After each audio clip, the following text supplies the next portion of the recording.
Okay, so boom! The scene kicks off with Killer Bee in the forest with his friend Sabu and this overgrown raccoon named Ponta. They out here busting a sweat, training real hard, but not the type of training you're probably thinking about. This man B is out here training his throat. What? My boy is over here singing his heart out like he's practicing for his American Idol audition. Please, give up. You are not making it out of the hood with this one. If you don't get in the lab and practice that lariat, nobody wants this garbage. Better you practice your raps instead, because at least you were going somewhere with that. Not anywhere far, but still. Like, really listen to this man. You telling me something's not off? Yeah, I might have to put him in that same boat as Lee. A lot of extra charisma, but also an extra chromosome. After putting on that sorry performance, Sabu fries the hell out of him, letting him know how bad he did. But while he was frying up B, Ponta turns around and sees Kisame slowly walking towards them. Killer Bee peeps the Akatsuki robe and quickly puts 2 and 2 together. That man is here to collect the 8 tails. So in a heartbeat, he tells Sabu to step his petite, fun-sized self to the side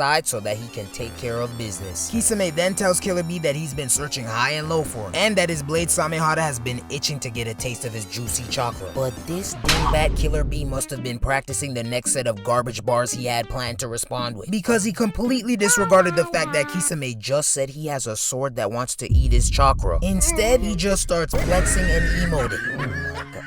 Why are my favorite characters always the corniest ones? Before B or Kisame could make the first move, Ponta charges at the aquatic roach to rip him right to shreds. But I already knew that overgrown raccoon did not have enough XP to put a scratch on Kisame. So when I seen Tuna Man reach for Samehada, then create this double XL explosion, I knew he was cooked. Look at this dude flat on his back looking like some roadkill. He's not even knocked out for real. He's just not trying to fight anymore. Like, look at how tight he closing his eyes, nigga. You're caught. Kisame then decides to use the fact that Ponta attacked first as bait to get Killer Bee out of his character. Talking about some, wow B, you really gonna let that bear show you up? But after watching his pet get one-shotted like that, Sabu in a fit of rage jumps down with a blade that's bigger than his entire body and begins to yell at Kisame screaming, Ponta's not a bear, he's a raccoon!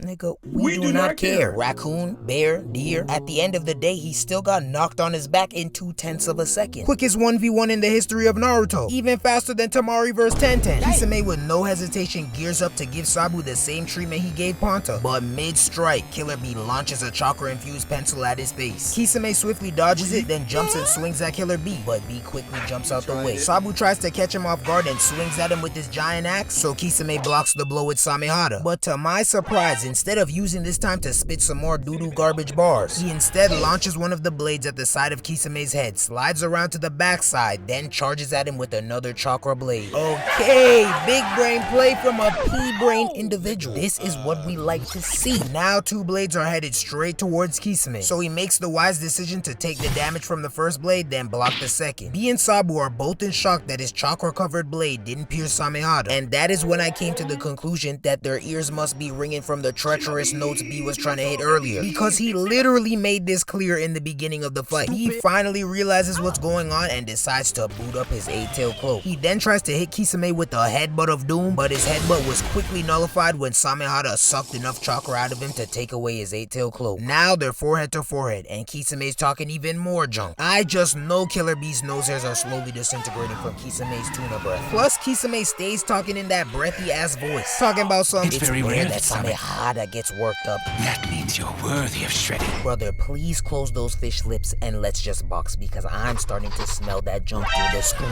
Kisame then unwraps Samehada to really get down to business, so Killer Bee boots up another tail bee's cloak and charges at Kisame while delivering this sorry ass one-liner. But you know what? I feel like I hate too much, so I want y'all to tell me if this one hit. Hey, did you know? Did I know what?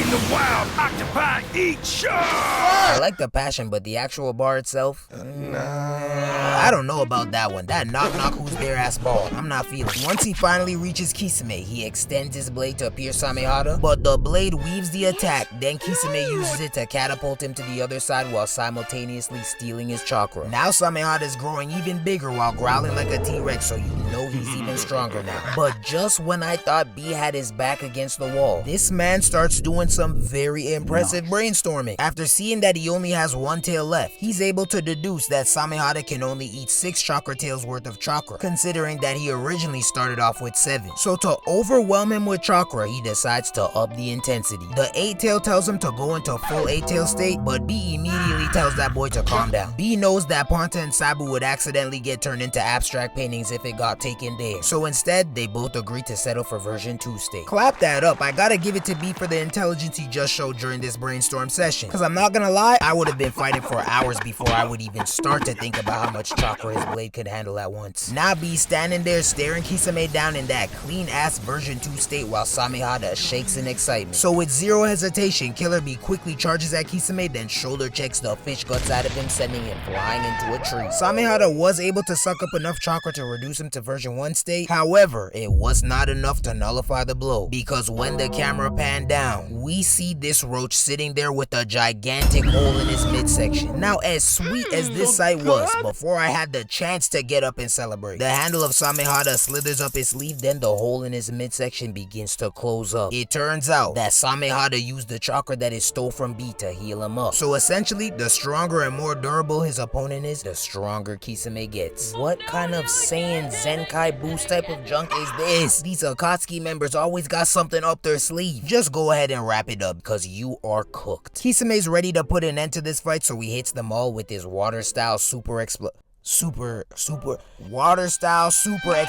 water shock wave jutsu. Damn, nigga, what the? You couldn't have named it something shorter, bitch. I almost got a stroke reading that. Now all 3 of them are trapped in this giant water sphere, and the longer the battle drags on, the stronger he will get. So Killer Bee's only game plan now is to take him away from his blade. But unfortunately for them, Kisame makes this 10 times harder by merging with Samehada. Now Tuna Man is staring them down, looking like some sort of shark type Pokemon. Kisame then eggs him on to throw the first blow, but Killer Bee quickly turns around, grabs Ponta and Sabu, then turns on the jets like he's Michael Phelps. He knows Ponta and Sabu won't be able to survive long in this water sphere, so his main goal right now is to get them up on out of there. But after trying to swim away from Kisame for a minute or so, the 8-tail tells Killer Bee that the water sphere moves with Kisame, so as long as he continues to chase them, they'll never escape. So they come to the conclusion that their best bet is to leave them and swim in another direction, since it's only them that he's after. But Kisame out here playing chess, because instead of chasing after B, he charges right at Ponta. Killer Bee obviously refuses to let anybody die on his watch, so he rushes right towards Kisame. But as soon as he gets close enough, Kisame spins around and stabs B with the bones that he pushed out through his fins. B quickly counters and grabs Kisame with his suckers, and now they're over there entangled, looking like a National Geographic scene. Now that Killer Bee has a grasp on Kisame, he drags him in the opposite direction, ultimately freeing Sabu and the Choji-sized raccoon from the sphere. Now this is a W for B, but only momentarily, because it seemed as though Killer Bee had almost reached the end of his air supply and chakra. So after draining him for a bit longer, Kisame backs up and stares at Killer Bee's limp body while talking that smack. But all of a sudden, Killer Bee perks up and hits Kisame with an ink scream. He tries to swim away and retreat, but because Kisame's body is merged with Samehada, he can sense chakra through his skin, which enabled him to track down B and hit him with these back-to-back-to-back combos. That man was really giving it to him like it was personal. Jesus Christ. Relax. After beating the ink out of him for a few more seconds, he releases B from the water sphere and separates himself from Samehada. Now at first I thought, damn, he really about to haul my boy away like how they did Gaara. That is tough. But my disappointment quickly turned into panic when this man said, It would be bothersome if you regained consciousness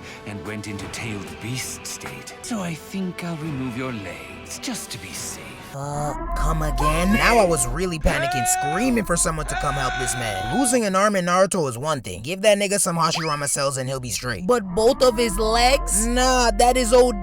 Kisame raises his hand, then swings the blade at his legs, but out of nowhere, Samehada digs itself into the ground, then spikes up his handle to force Kisame to let go. And now it's standing in front of B, growling at Kisame like an overprotective pit bull. Well, I'll be damned. I was not expecting that switch up, but I don't care. I'm still not about to forgive and forget. You was just sucking him dry and now you want to switch sides? Nah, stay over there. Samehada even goes as far as to give B some of the chakra that he stole. And boy, does this have Kisame ready to crash out like every man who's fumbled his first baddie. He yells at Samehada in disgust, then football punts the fish scales out of him. So to finish off the job, he instead grabs B's sword and raises it in the air. Just before he could be the next Michael Jordan for a wheelchair basketball league, he turns around and throws a chakra-infused pencil right at at his face. Kisame managed to barely dodge it, but this right here was where his luck begins to end. Because in the flash of lightning, Killer Bee's blade gets chopped in half. And that is when we see the Raikage posted up with his goons, daring him to lay another hand on his brother. Samehada then crawls over to Bee and gives him some of his chakra back, so he immediately boots up his chakra cloak. And that right there already told me what time it was. The Raikage then gives him the signal, and within a split second, both of them run towards him to complete one of my favorite finishers in all of Naruto. Double Lariat! Kisame's head then goes flying off his body, and now everyone can rejoice. Now, as happy as we all were, the Raikage chose to turn down the opportunity to celebrate, and instead, he chews our Bee for wandering off and getting into the fight in the first place. Now, to all my dons with the memory of a goldfish such as myself who are currently still dancing around their room, I unfortunately have to pop your bubble of happiness and remind you that they did not, in fact, kill Kisame. Tuna Man somehow managed to switch himself out with White Zetsu while fighting in the water sphere. But you know what? I'm still gonna give Bee a small to medium-sized W for escaping that fight with his legs intact and a new blade. Overall, a pretty peak fight. Love him or hate him, but Kisame really deserves that tailless tail beast title because this really felt as if I was watching two Jinchurikis go at it. Bee gets an A- for his quick thinking and for keeping the dookie bars to a minimum, and Sabu and Choji get an F for getting one-shotted in the beginning while also being a burden to Bee the whole fight. I don't really wanna know. Shorty telling me her name. I don't really wanna know. Had to wake up, go to work. I ain't really wanna go. God be with me on my side. He be with me on the low.